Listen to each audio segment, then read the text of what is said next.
पाठ 18 राजेंद्र बाबू संस्मरण। डॉक्टर राजेंद्र प्रसाद भारत के प्रथम राष्ट्रपति थे। वह बहुमुखी प्रतिभा के धनी थे। उन्हें मैंने पहले पहल एक सर्वथा गद्यात्मक वातावरण में ही देखा था, परंतु उस गद्य में कितने भावनात्मक क्षणों की अटूट माला गुंथी है, यह बताना कठिन है। मैं प्रयाग में बीए की छात्रा थी और शीतावकाश में अपने घर भागलपुर जा रही थी। पटना में भाई से मिलने की बात थी, अतः स्टेशन पर ही प्रतीक्षा के कुछ घंटे व्यतीत करने पड़े। स्टेशन के एक ओर 3 पैर वाली बेंच पर देहातियों की वेशभूषा में, परंतु कुछ नागरिकों से घिरे सज्जन जो विराजमान थे, उनकी ओर मेरी विहंगम दृष्टि जाकर लौट आई। वास्तव में भाई से यह जानने के उपरांत कि उक्त सज्जन ही राजेंद्र बाबू हैं, मुझे अभिवादन का ध्यान आया। पहली दृष्टि में ही जो आकृति स्मृति में अंकित हो गई थी, उसमें इतने वर्षों ने न कोई नई रेखा जोड़ी है और न कोई नया रंग भरा है। सत्य में से जैसे कुछ घटाना या जोड़ना संभव नहीं रहता, वैसे ही सच्चे व्यक्तित्व में भी कुछ जोड़ना घटाना संभव नहीं है।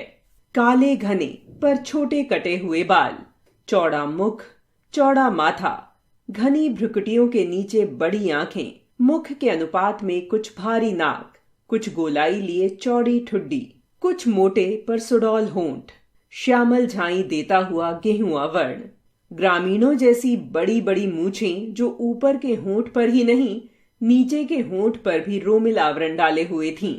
हाथ पैर शरीर सब में लंबाई की ऐसी विशेषता थी जो दृष्टि को अनायास आकर्षित कर लेती थी। उनकी वेशभूषा की ग्रामीणता तो दृष्टि को और भी उलझा लेती थी। खादी की मोटी धोती ऐसा फेंटा देकर बांधी गई थी कि एक ओर दाहिने पैर पर घुटना छूती थी तो दूसरी ओर बाएं पैर की पिंडली। मोटे खुरदरे काले बंद गले के कोट में ऊपर का भाग बटन टूट जाने के कारण खुला था और घुटने के नीचे का बटनों से बंद था। सर्दी के कारण पैरों में मोजे जूते तो थे, परंतु कोट और धोती के समान उनमें भी विचित्र स्वच्छंदतावाद था। एक मोजा जूते पर उतर गया था और दूसरा टखने पर घेरा बना रहा था। मिट्टी की परत से न जूतों के रंग का पता चलता था न रूप का। गांधी टोपी की स्थिति तो और भी विचित्र थी। उसकी आगे की नोक बाईं भौं पर खिसक आई थी और टोपी की कोर माथे पर पट्टी की तरह लिपटी हुई थी। देखकर लगता था मानो वे किसी हड़बड़ी में चलते चलते कपड़े पहनते आए हैं। अतः जो जिस स्थिति में अटक गया, वह वहीं उसी स्थिति में अटका रह गया। उनकी मुखाकृति देखकर अनुभव होता था मानो इन्हें पहले कहीं देखा है। अनेक व्यक्तियों ने उन्हें प्रथम बार देखकर भी ऐसा ही अनुभव किया होगा। बहुत सोचने के उपरांत उस प्रकार की अनुभूति का कारण समझ में आ सका। राजेंद्र बाबू की मुखाकृति ही नहीं, उनके शरीर के संपूर्ण गठन में एक सामान्य भारतीय जन की आकृति और गठन की छाया थी। अतः उन्हें देखने वाले को कोई न कोई आकृति या व्यक्ति स्मरण हो आता था और वह अनुभव करने लगता था कि इस प्रकार के व्यक्ति को पहले भी कहीं देखा है। वेशभूषा के समान ही वह अपने स्वभाव और रहन सहन में सामान्य भारतीय या भारतीय कृषक का ही प्रतिनिधित्व करते थे। प्रतिभा, आकृति और बुद्धि की विशिष्टता के साथ साथ उन्हें जो गंभीर संवेदना प्राप्त हुई थी, वही उनकी सामान्यता को गरिमा प्रदान करती थी। भाई जवाहरलाल जी की अस्त व्यस्तता भी व्यवस्था से निर्मित होती थी, किंतु राजेंद्र बाबू की सारी व्यवस्था ही अस्त व्यस्तता का पर्याय थी।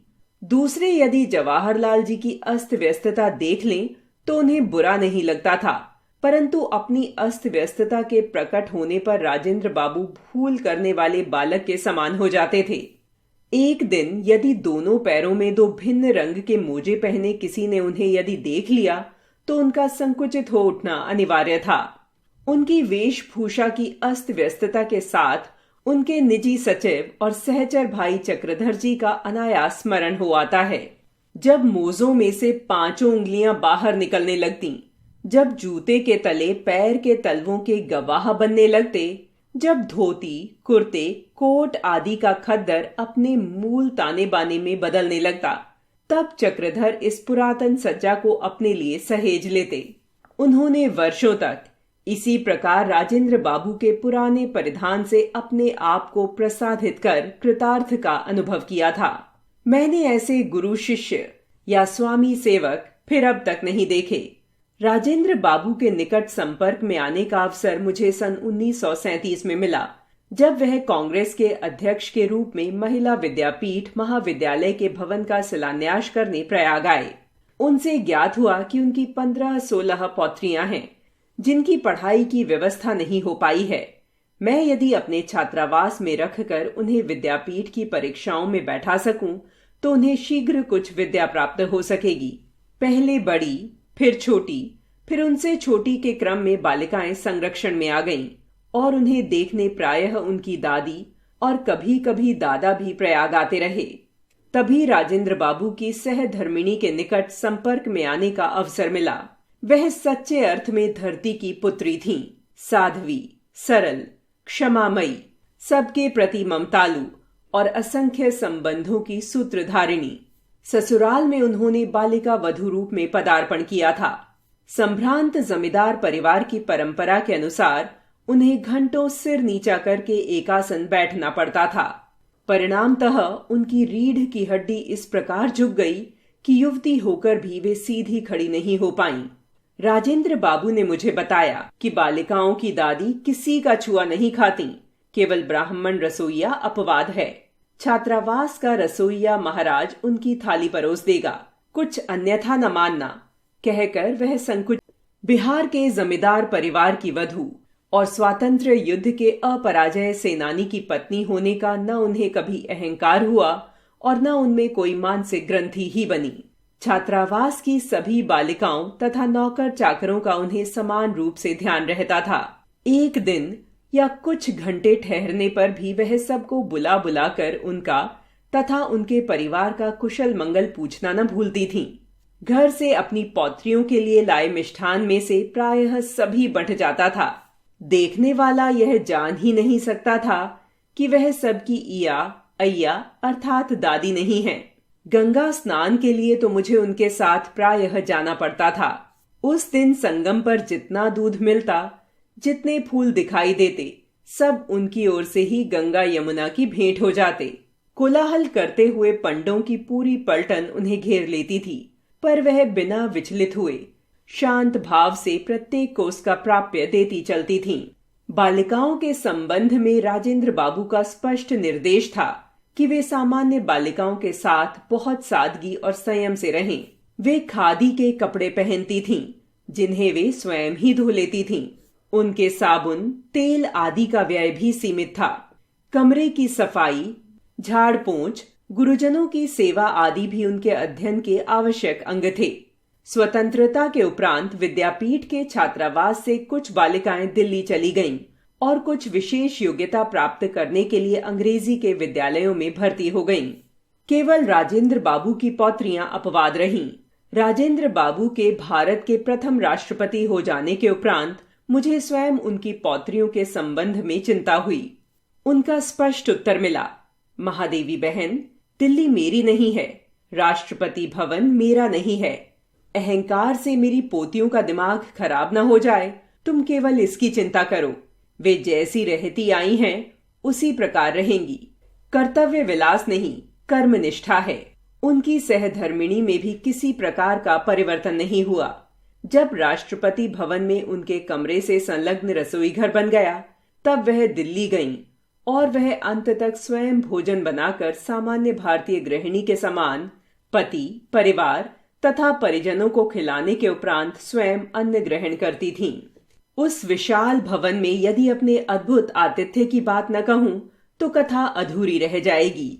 बालिकाओं की दादी ने मुझे दिल्ली आने का विशेष निमंत्रण तो दिया ही था, साथ ही प्रयाग से सिरकी के बने 1 दर्जन सूप लाने का भी आदेश दिया। उन्होंने बार बार आग्रह किया कि मैं उनके लिए इतना कष्ट अवश्य उठाऊं, क्योंकि फटकने पछोड़ने के लिए सिरकी के सूप बहुत अच्छे होते हैं, पर कोई उन्हें लाने वाला ही नहीं मिलता। प्रथम श्रेणी के डिब्बे में 12 सूपों के टांगने पर जो दृश्य उपस्थित हुआ, उससे भी अधिक विचित्र दृश्य तब प्रत्यक्ष हुआ जब राष्ट्रपति भवन से आई बड़ी कार पर यह उपहार लादा गया। राष्ट्रपति भवन के हर द्वार पर सलाम ठोंकने वाले सिपाहियों की आंखें विस्मय से खुली रह गईं। ऐसी भेंट लेकर कोई अतिथि न कभी वहां पहुंचा था न पहुंचेगा। पर भवन की तत्कालीन स्वामिनी ने मुझे अंक में भर लिया। राजेंद्र बाबू तथा उनकी सहधर्मिणी सप्ताह में एक दिन अन्न ग्रहण नहीं करते थे। संयोग से मैं उनके उपवास के दिन ही पहुंची। अतः उनकी यह जिज्ञासा स्वाभाविक थी कि मैं कैसा भोजन पसंद करूंगी। उपवास में भी आतिथेय का साथ देना उचित समझकर मैंने निरन्न भोजन की ही इच्छा प्रकट की। फलाहार के साथ उत्तम खाद्य पदार्थों की कल्पना स्वाभाविक रहती है। सामान्यतः हमारा उपवास अन्य दिनों के भोजन की अपेक्षा अधिक व्यवसाध्य हो जाता है, क्योंकि उस दिन हम भांति भांति के फल, मेवे, मिष्ठान आदि एकत्र कर लेते हैं। मुझे आज भी वह संध्या नहीं भूलती जब भारत के प्रथम राष्ट्रपति को मैंने सामान्य आसन पर बैठकर दिन भर के उपवास के उपरांत केवल कुछ उबले आलू खाकर पलायन करते देखा। मुझे भी वही खाते देखकर उनकी दृष्टि में संतोष और होठों पर बालकों जैसी सरल हंसी छलक उठी। जीवन के मूल्यों की परख करने वाली दृष्टि के कारण उन्हें देश रत्न की उपाधि मिली और मन की सरल स्वच्छता ने उन्हें अजात शत्रु बना दिया। अनेक बार प्रश्न उठता है, क्या वह सांचा टूट गया जिसमें ऐसे कठिन कोमल चरित्र ढलते थे? सीख: हमें ईमानदारी तथा कर्तव्य निष्ठा से सादगी पूर्ण जीवन व्यतीत करना चाहिए।